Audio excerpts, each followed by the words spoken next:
এই যে আমার হাতে দেখতেছেন বাঁশ, এই বাঁশ দিয়ে আসলে আমরা কত কিছু করতে পারি। এই বিষয়গুলো হয়তো অনেকে জানেন, হয়তো অনেকে জানেন না। বাঁশ হলো আমরা যখন কারো কোনো বন্ধু বান্ধবের সুযোগ পাই তখন বাঁশ গিফট করি, হ্যাঁ বলি যে বাঁশ দিয়ে দিছি। আবার বাঁশ হলো আমাদের দৈনন্দিন জীবনে অনেক কাজে লাগে। আবার বাঁশ হলো আমাদের মৃত্যুর সময় কাজে লাগে। আর বাঁশ আমাদের মতো কন্টেন্ট ক্রিয়েটরদেরও কাজে লাগে।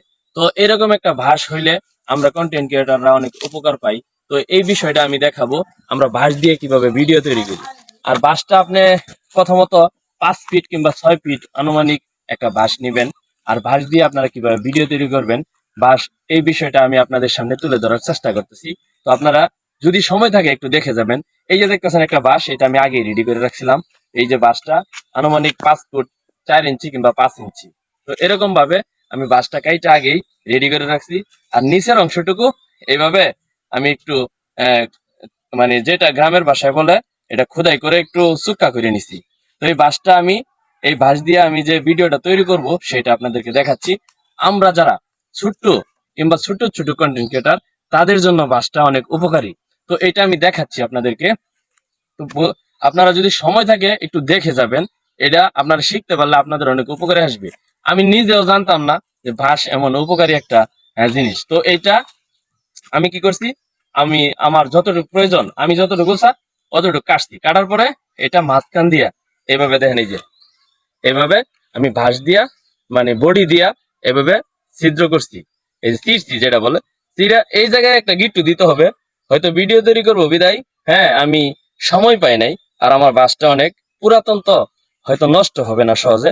এভাবে ছিদ্র করার পরে এই যে দেখেন আমি এই বাঁশটা দিয়ে কি করব। বাঁশটা আমি এক জায়গার মধ্যে এইভাবে কি করব, যে কোনো একটা নরম জায়গার মধ্যে এইভাবে, এই যে দেখেন বাঁশটা আমি সুন্দর করে এইভাবে আমি কি করতাম খাড়া করে দিলাম। তো এখন কিন্তু নড়াচড়া করতেছে না। আর এই যে বাঁশ, এই দেখেন এটা এই জায়গায় আমি ঢুকাই দিলাম মোবাইলটা। ঢুকানোর পরে আমি ইচ্ছা করলে এইভাবে আমি ভিডিও করতে পারতেছি। আমি যেমনি ইচ্ছা এমনি ভিডিও করতে পারতেছি। তো অবশ্যই দেখেন বাঁশ কিন্তু নড়াচড়া করে না। বাঁশ হলো, হ্যাঁ আপনি চাইলে এটা উঠায়া আপনি এইভাবে ভিডিও করতে পারেন, এইভাবেও করতে পারবেন সেলফি স্ট্যান্ডের মতো। এক কথায় 1500-2000 টাকা লাগবে একটা সেলফি স্ট্যান্ড কিনতে গেলে। কিন্তু আমার কাছে বর্তমানে টাকা পয়সা নাই, কারণ আমি হলাম গরিব মানুষ। আমি গরিব মানুষ বিদায় আমি কিন্তু সেলফি স্ট্যান্ডের মতো এইভাবে বাঁশ দিয়ে ভিডিও তৈরি করতে পারবো আমি ইচ্ছা করলে। হ্যাঁ তো ওই যে দেখতেছেন এইভাবে তৈরি করতে পারবো। ইচ্ছা করলে আমি এইভাবে মাটিতে পুঁতে এইভাবেও করতে পারবো। তো ইনশাল্লাহ আপনারা অবশ্যই চেষ্টা করবেন। আগে নিজেকে চেষ্টা করুন, আগে আপনি ইনভেস্ট করার দরকার নাই। আপনারা যারা কন্টেন্ট ক্রিয়েটর হচ্ছেন আপনাদের কারো ইনভেস্ট করার দরকার নাই।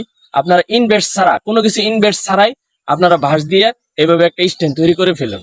ইনশাল্লাহ দেখবেন আপনি যখন সফল হবেন কিংবা ফেসবুক থেকে যখন টাকা উঠাবেন, তারপরে আপনারা এইভাবে নিজেরা ইনভেস্ট করতে পারেন। 2500-2000 টাকা খরচ করে একটা আপনার সেলফি স্ট্যান্ড কিনতে পারেন। ওকে, আমার এই ভিডিওটা ভালো লাগলে অবশ্যই লাইক কমেন্ট করে আপনার টাইম লাইনে রেখে দিবেন, অন্যকে দেখার সুযোগ করে দিবেন। যারা ছোট্ট আছে আমাদের মতো নতুন আছে তারা যেন সুন্দরভাবে এই বাঁশ দিয়ে ভিডিও তৈরি করতে পারে। ওকে, আল্লাহ হাফেজ, আসসালামু আলাইকুম।